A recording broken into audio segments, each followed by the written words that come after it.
Guys, luto tayo ng giniling with ampalaya. Ampalaya with giniling. Ayan. So, magigisa-gisa na lang po tayo. Ayan. Tatarahap. Ilagay ko na pong ating giniling na baka at manok. Pinaghalo. Ayan. Baka at manok, giniling. So, ayan na po ang ating ampalaya. Ayan. Ayan. Takpan lang po natin.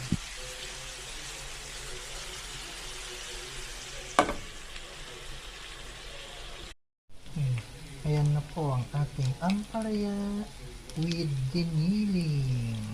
Sarap.